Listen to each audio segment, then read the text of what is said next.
মনে করার কোনো কারণ নেই যে এই সংখ্যাগুলো কম দেখে এই সংখ্যা কম সংখ্যা না।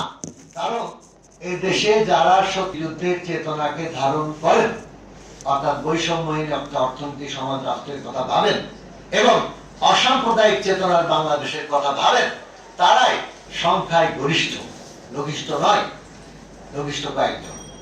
কিন্তু ঘটনা এরকম ঘটে গেছে যে কোনো কারণেই হোক, যে একটা ত্রিভুজের মতো, এই ত্রিভুজের মাথায় ওই রেঞ্জ শিকাররা, আর বাম দিকে রাজনীতি, আর ডান দিকে সরকার, রাষ্ট্র। এটা উল্টাতে হবে। মুক্তিযুদ্ধের চেতনার বাংলাদেশ যদি চান, বক্তৃতা দিয়ে হবে না। যে কারণে পঙ্কজদা লাস্টের ইয়ে নিয়ে রাজি না, যে প্রত্যাহার করতে হবে প্রশাসনকে, উনি রাজি না। এর আগে মকসুদ ভাইও রাজি না একটাই, কুশিয়া বড় একটাই রাজি না। এতে কি বোঝা যায়? আমরা গণতন্ত্র ভাই এখনো মানতে চাই। আমরা গণতন্ত্র মানলে আপনারা যা করছেন তা যদি করতে থাকেন, তাহলে আপনাদের এখানে মানে বাংলাদেশের মুক্তিযুদ্ধের চেতনার বাংলাদেশ হওয়ার আগে ট্রাম্পতন্ত্র জাতীয় একটা কিছু ঘটে যেতে পারে। এবং ট্রাম্পতন্ত্র আপনারা যেতে করে নিয়ে আসবেন কিনা এটা একটু ভাবতে হবে। এর অর্থে না যে হিলারি ক্লিন্টন দুনিয়ার শ্রেষ্ঠতা, আমি বলবো না, কারণ ডেমোক্রেটিক পার্টিরাই কিন্তু ভিয়েতনাম যুদ্ধ বাঁধিয়েছে। অতএব আমাদের এই নিয়ে কোনো মোহটও নাই। আমরা পরিষ্কার যেটা দেখেছি, অনেক কথা এখানে বলা হয়েছে, আমি দু একটা কথা একটু বলি যা বলা হয়নি। এই আদিবাসী মানুষ, they have always been unpeopled. এরা সব সময় পিপলের আনপিপল একসঙ্গে শব্দ, বা আনপার্সন। এদেরকে সবসময় ভেপারাইজ, বাষ্পীভূত করা হয়েছে, উবে গিয়েছে, রিটেন অফ দা বুক, বই খাতায় নামপত্র নাই, ইত্যাদি ধরনের একটি বিষয়। এটা কিন্তু নতুন না, এবং এই উপমহাদেশের ঘটনাও না। এটা আদিবাসী নিয়ে গত 1000 বছরে, গত 500-700 বছরে, বিশেষ করে পুঁজিবাদ যখন থেকে সৃষ্টি হলো, ফিউডালিজম থেকে, তখন থেকে এটা মেজর একটা ঘটনা। আদি পুঁজির সঞ্চয়ের জন্য যেখানে রিসোর্স বেশি সেখানে যেতে হয়েছে। আর ইনসিডেন্টালি, কোইন্সিডেন্টালি, অনন্যাচারালি আদিবাসী মানুষ পৃথিবীতে এমন এমন জায়গায় বাস করেছেন, এইসব জায়গায় রিসোর্স অনেক বেশি। অতএব রিসোর্স দখল না করলে যে পুঁজির প্রাথমিক সঞ্চয়ন হবে না, তাহলে টার্গেট করা হয়েছে আদিবাসী। এবং সিমিলারলি ঘটনাটা এখানে ঘটেছে। আমি একটা হিসাব বলি, যেহেতু সাঁওতালদের কথা বলা হয়েছে, 62 সালের যে আপনার অধিগ্রহণের দলিল, এই দলিলের মধ্যে আমি হিসাবপত্র করে এবং দলিলের মধ্যে লেখা দেখছি যে সাঁওতাল শুধু না, ওখানে লেখা সাঁওতাল, ওরাও, কোল ও অন্যান্য, আর বাঙালি আলাদা। এবং টোটাল অ্যাকুইজিশন, অধিগ্রহণ করা জমিটার পরিমাণ বিঘায় যদি বলেন 5,500 বিঘা। এবং এই 5.5 একর বললে অনেকে বোঝেন না, 832 একর, 42 একর বলেন, অনেকের কাছে বোধগম্য থাকে। এই কারণে আমি বোধগম্যতার কারণে 5,500 বিঘা, এই 5,500 বিঘার মধ্যে দাগ খতিয়ান দিয়ে আমরা হিসাব করে আমি দেখছি 4,500 বিঘা হচ্ছে সাঁওতাল, ওরাও ও অন্যান্য আদিবাসী সম্প্রদায়, আর 1,000 বিঘা হচ্ছে বাঙালি। এখন ওই বাঙালি এবং ওই আদিবাসী এরা সব গরিব, এবং এরা দেখবেন এক জায়গায়, এরা কিন্তু একসঙ্গে। এখন গরিব সাঁওতাল, গরিব আদিবাসী যদি একসঙ্গে হয়, আর বিষয়টা যদি বড় মাপের কৃষি সংস্কারের হয়, এগ্রারিয়ান রিফর্মের হয়, তাহলে সব গরিব মানুষ কিন্তু একদিকে হওয়ার কথা। আমরা যদি শুধু সাঁওতালদের একদিকে করি আর বাঙালি গরিবদের একদিকে করি, নিঃসন্দেহে এমন একটা সময় আসবে যখন এটা হিন্দু ভার্সেস মুসলমান, মুসলমান ভার্সেস নন মুসলমান, এতে রূপান্তরিত করা হবে। যেটা করা হয়েছে পার্বত্য চট্টগ্রামে অত্যন্ত পরিকল্পিতভাবে ডেমোগ্রাফিক ইঞ্জিনিয়ারিং করে, এবং প্লেন ল্যান্ড থেকে গরিব মানুষ নিয়ে যাওয়া হয়েছে। এই গরিব মানুষ 98% হচ্ছে মুসলিম। এখন সেখানে পার্বত্য আদিবাসী মানুষ ছিলেন 75%, আদি সেটলার ইত্যাদি 25%। এখন বাঙালি হচ্ছে 53%, এই আমদানি করা সহ, আর আদিবাসী 47%। এখন নির্বাচন দেন, নির্বাচন হচ্ছে গণতন্ত্র, গণতন্ত্র হচ্ছে অধিকাংশের শাসন, তো অধিকাংশ তো বাঙালি। তাহলে তো আপনার ভাবনার বিষয় আছে যে গণতন্ত্র বলতে কি বুঝবেন। খুব ভাবনা, ওখানে একদম ইলেকট্রাল কলেজ হয়ে গেছে। এই ইলেকট্রাল কলেজ কিন্তু জিয়াউর রহমান সাহেব বানিয়ে দিয়ে গেছেন। এবং আমি এটা বিশ্বাস করি না যে ওনারা এটা 1988 সালে এটা নিয়ে প্রথমের দিকের একটা লেখা আমার আর হুদা ভাইয়ের ঢাকা বিশ্ববিদ্যালয়ের সোশ্যাল সায়েন্স রিভিউ পাবলিশ, যে political economy of ethnic conflict in Chittagong history of Bangladesh. আমরা সেখানে কিন্তু বলেছিলাম 88 সালে যে একটা পর্যায়ে এই জিনিসটাকে ধর্ম ইয়ের মধ্যে নিয়ে যাওয়া হতে পারে। আমরা যখন বলেছিলাম তখন অনেকেই বলেছিল এটা কোনো লেখালেখি হয়নি, এটা কি বলে না বলে ইত্যাদি ইত্যাদি। বাংলাদেশে প্রায়শই এটা হয় যে আসল কথা যখন বলা হয় তখন বলা হয় এটা আসলে কোনো কথাবার্তা না। আমরা সাঁওতালদের একটা হিসাব আমি বলি, গত 3 পুরুষ বাংলাদেশের সাঁওতালরা সব আদিবাসীর জন্য হিসাবটা আছে, 3.5 লক্ষ বিঘা জমি হারিয়েছেন। 3.5 লক্ষ বিঘা জমি হারিয়েছেন। এখানে তো 4,500 বিঘা, 3.5 লক্ষ বিঘা হারিয়েছেন। এখন যদি তারা যত জায়গায় সব আদিবাসী মানুষ যে যেখানে যত সম্পত্তি হারিয়েছেন, আজকে একটা বইয়ের পুস্তক প্রকাশনা আছে 3:30টার সময়, এই বিষয়টা এই বিষয় সেই বই, এগুলো আলাপ করবেন হয়তো মানুষজন। সেখানে কি করবেন? এখানে আপনারা অধিগ্রহণ করলেন। আচ্ছা, শিল্প সচিব বলছেন, মন্ত্রী মহোদয় বলছেন, শিল্প সচিব তো তারা একটু কম বলেছেন যে এটা অধিগ্রহণ হয়েছিল ইত্যাদি ইত্যাদি, মিল চালু আছে ইত্যাদি। আর মন্ত্রী মহোদয় তো বলছেন যে কখনোই এই জমি সাঁওতালদের ছিল না। আরে মিয়া, জায়গার নাম সাহেবগঞ্জ বাগদা ফার্ম। ফার্ম শব্দটা আসছে কাগজপত্র ঘাটেন 22 বছর আগে, সাহেবগঞ্জ আসছে 50 বছর আগে। মূল জায়গার নাম হচ্ছে বাগদা। বাগদাকে বাগদা সরেন শেষ। আপনার ইতিহাসের প্রথম সংস্কৃতি ঐতিহ্য পাল্টান, তারপরে জমি দখল করেন, তারপরে আস্তে আস্তে বলেন কিছু নেই। ওদের ছিল না, কার ছিল? নাম বলেন কার ছিল? আমার কাছে এইখানেই তো আপনার জমি দলিল আছে খতিয়া, খতিয়ানে তো নাম আছে, কয়েকটা নাম মাত্র সে পড়েছে, বহু নাম, তার মধ্যে বাঙালি নামও আছে, কিন্তু বহু সাঁওতাল, ওরাও, কোল, অন্যান্য আদিবাসী সম্প্রদায়ের লোকের নাম। আদিবাসীদের জমির দলিল থাকে না। 1940-এর দিকে কারো কারো ছিল, কিন্তু দলিল লাগবে না। কি জন্য জানেন? অধিগ্রহণ যখন হয়েছে তখন পুরা এলাকা মৌজা খতিয়ান দিয়ে ওই সরকারি মার্শাল্লাহ কখনো কখনো খারাপ কাজ করে, কখনো ভালো কাজ করে থাকে, ওই অধিগ্রহণের কারণে ওই মৌজার নামের পাশে, খতিয়ানের নামের পাশে মানুষের নাম লিখতে হয়েছে। ওই মানুষের নামেরও 75% হচ্ছে আদিবাসী। মানুষের নাম যদি 75% আদিবাসী হয়, তাহলে কমপক্ষে 75% জমি হচ্ছে আদিবাসী, 80-85 হতে পারে। হিসাব করেন। আপনারা লক্ষ্য করবেন যে এই চিনিকল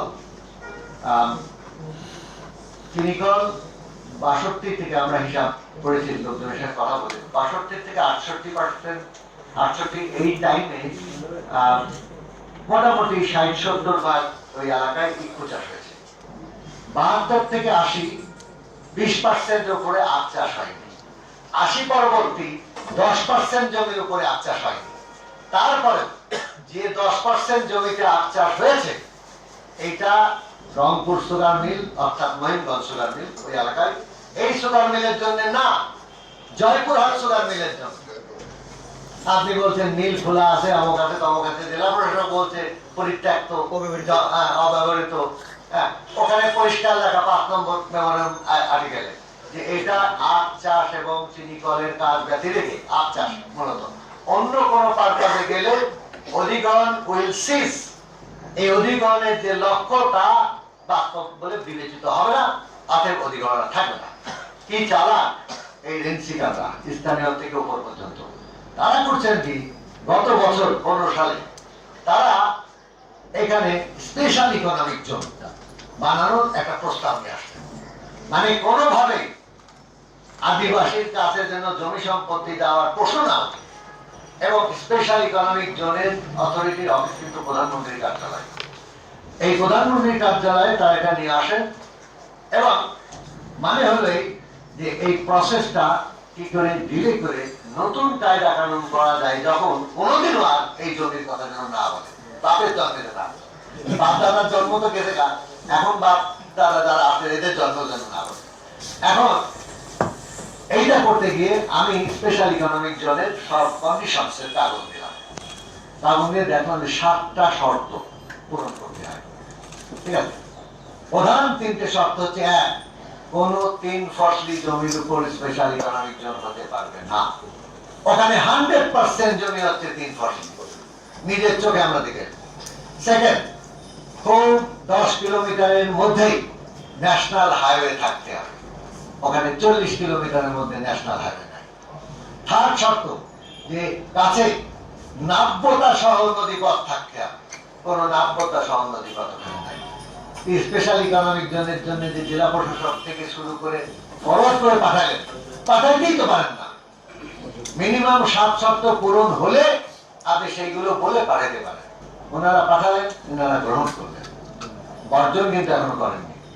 আমি এখানে বলবো ওই দপ্তরকে আপনাদের মাধ্যমে, এই সচেতন নাগরিকদের পক্ষ থেকে আজকেই স্পেশাল ইকোনমিক জোনের যা কাগজপত্র আছে ডিক্লারেশন দিয়ে দেন যে এখানে কোনো স্পেশাল ইকোনমিক জোন হবে না, হতে পারে না, হবে না।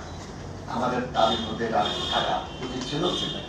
আমি মনে করি এটা আমাদের বলা উচিত। তা না হলে নতুন খেলা, তো নতুন খেলা পথ পদ্ধতি বুঝবে, এই সুযোগ দেওয়া ঠিক হবে না।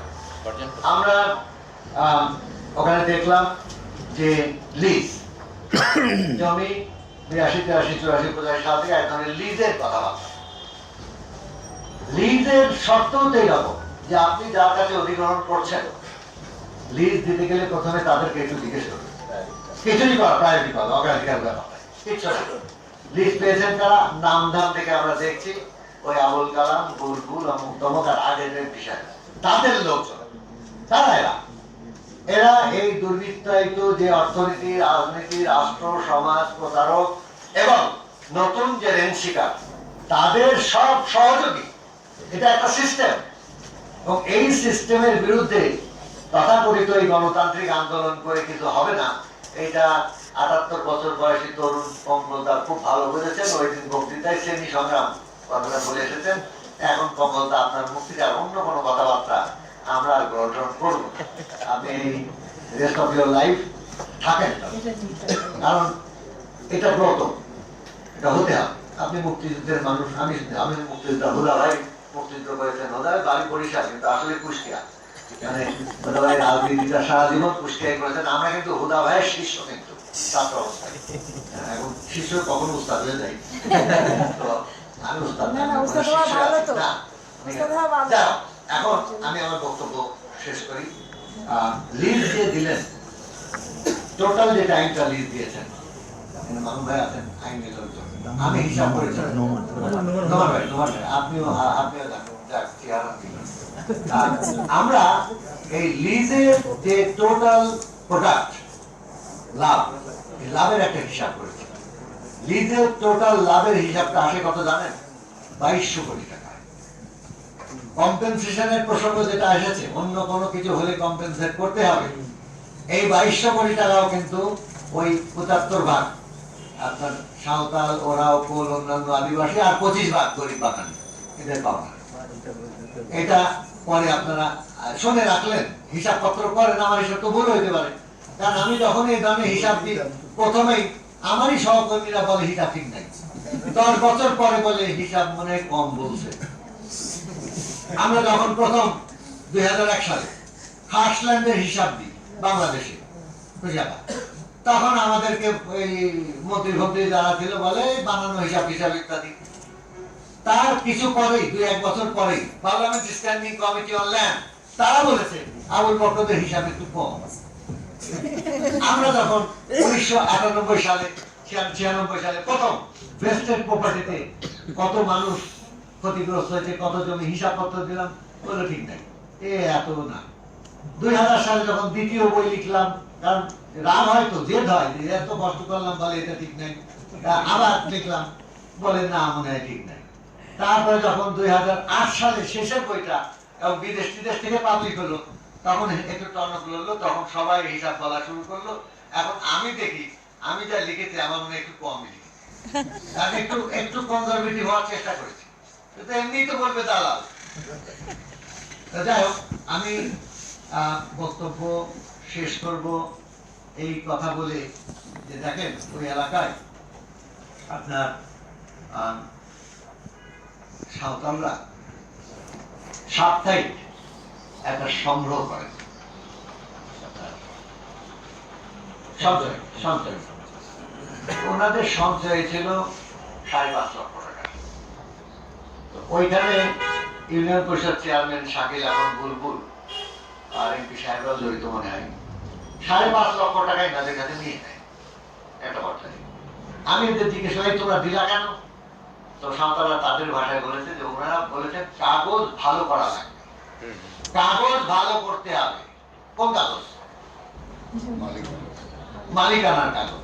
তো আমরা তো সিএস 1940 সিএস দেখলাম, অধিগ্রহণের ডকুমেন্টের মধ্যে দাগ খতিয়ান দেখলাম। সাঁওতালরা এগুলো তো বোঝে না, তারা মনে করেছে যে মালিকানার কাগজ মানে এত কাল গেছে, কারো বলেও নি, আমাদের তো বলার প্রসঙ্গই নাই। আমরা গেলাম থেকে শুনলাম কাগজ ভালো করা, কারণ তাহলে আরো যা টাকা পয়সা গুলো আছে এগুলো আরো কাগজ ভালো করার জন্য যদি কেউ এসে চাই, তখন তারা বললো যে না, আমরা ওই টাকাও ফেরত নেওয়ার একটা চিন্তা করবো, করা উচিত না। সুদে আসলে 5.5 লাখ টাকার সুদ 2 বছরে কম হয়নি, তারা কাগজ ভালো করার জন্য। ফুলমণি সরেন প্রাক প্রাথমিক বিদ্যালয় যেটা পড়িয়ে দেওয়া হয়েছে বাড়িঘর, তার মধ্যে এটাও আছে। এই ফুলমণি সরেন কে জানেন? ওই যে সাঁওতাল মহাবিদ্রোহের হুল মহাবিদ্রোহের নায়ক সিধু মুর্মু এবং কানু মুর্মুর আপন বোন, যারা আমাদের এই দেশের মুক্তির পতাকা, মুক্তির প্রতীক, তাদের আপন বোন আপনারা যারা পুরালেন, আমি পঙ্কজদার সঙ্গে একমত। আপনারা কারা? যারা মুক্তির প্রতীক পুরাতে পারেন তারা তার বিপরীত। আপনারা রাজাকার, আল বদর, আল শামস, পাকিস্তান মনন মানসিকতার মানুষ। তাদের শুধু বিচার হলে হবে না। দাদা যা বলেছেন আমি তার সঙ্গে একমত, বিচারের সঙ্গে আরো যা যা করা লাগে সেগুলো হওয়া উচিত। আমি আপনাদেরকে একটা অনুরোধ করব যে আমরা যেসব কথাবার্তা বললাম, এইসব কথাবার্তার প্রত্যেকটাই সত্য, আরো অনেক নির্মোহ সত্য আছে। আপনারা সাংবাদিক ভাই যারা আছেন, প্রিন্ট, ইলেকট্রনিক মিডিয়া, অন্যান্য মিডিয়া, আপনারা এলাকায় যান, এখান থেকেও অনেকের সঙ্গে কথা বলে অনেক তথ্য আপনারা দিতে পারেন। নির্মোহ সত্য তথ্যগুলো আপনারা বলেন আমাদের, আপনাদের কাছে। আপনারা দেশপ্রেমিক কিনা আমাদের কাছে মাপকাঠি, আপনারা নির্মোহ সত্যটা বলছেন। দরিদ্র মানুষের পাশে থাকা, এইটাও আমি মনে করি মুক্তিযুদ্ধের চেতনার অন্যতম বড় অংশ। কারণ মুক্তিযুদ্ধের 44 বছর 45 বছর পরে আপনি এদেশে যারা মুক্তিযুদ্ধ করেছে, দরিদ্র আশ্রয় কোথায় নিয়েছিলেন মুক্তিযোদ্ধারা? আমি তো মুক্তিযোদ্ধা, আমি আশ্রয় নিয়েছি গ্রামের গরিব মানুষের কাছে। কারণ 1971 সালে, এটা ভুলে গেছেন প্রায় সবাই, 71 সালে বাংলাদেশের মোট জনসংখ্যা 93% ছিলেন গ্রামীণ, আজকে না 25% শহরে। তখন শহর ছিল 6-7%। আর 30 লক্ষ যদি শহীদ হয়ে থাকেন, নিঃসন্দেহে হিসাব করেন, এই হিসাব করতে রাজি হবেন না ঐতিহাসিকরা যারা সরকারের ইয়ে করেন। 28 লক্ষ গ্রামের মানুষ 30 লক্ষ শহীদের মধ্যে। আর এই 30 লক্ষ শহীদের 28 লক্ষ যে গ্রামের মানুষ, 25 লক্ষ ভূমিহীন প্রান্তিক মানুষ। এই ভূমিহীন প্রান্তিক গ্রামের মানুষ, দরিদ্র মানুষ, আদিবাসী মানুষ, ধর্মীয় সংখ্যা স্বল্প মানুষ আপনাদের আশ্রয় দিয়েছিল, খাওয়া দিয়েছিল, পরিয়ে রেখেছিল। নিজেদের ঘর নাই আপনাদেরকে, আমাদেরকে ঘরের মধ্যে রেখে বাচ্চা শিশু নিয়ে দুটো বন্যা হয়েছিল ওই সময়, আপনার বৃষ্টিতে পড়েছিল, নিউমোনিয়ায় মারা গিয়েছিল। আপনার সন্তান মুক্তিযুদ্ধে গিয়েছিল, গ্রামের গরিব মানুষের সন্তান, মা এই সন্তানের জন্য দোয়া করেনি নামাজে, বঙ্গবন্ধুর জন্য দোয়া করেছিল, আমরা নিজের চোখে দেখেছি। আজকে সেই বঙ্গবন্ধুর বাংলাদেশে যদি এই ঘটনাগুলো ঘটে, তাহলে নিঃসন্দেহে এটা বঙ্গবন্ধুর যে এই দেশ নিয়ে চিন্তা ভাবনা, এটা তার সঙ্গে বিরোধাত্মক। আর যারা রাষ্ট্র ক্ষমতা চালাচ্ছেন, সরকারে আছেন, তারা যদি সব মেনে নেন, তারা রাষ্ট্রের যে মূল নীতি সংবিধানে বর্ণিত 4টে, এই 4টে আপনারা মেনে চলছেন না। আমরা আশা করব আমাদের কথাটা বড় কথা মুখে হতে পারে এই জায়গায় বসে, এই কথাটাই সত্য না। এই সত্যটা আপনারা স্বীকার করেন, সত্য স্বীকারে কোনো অসুবিধা নেই।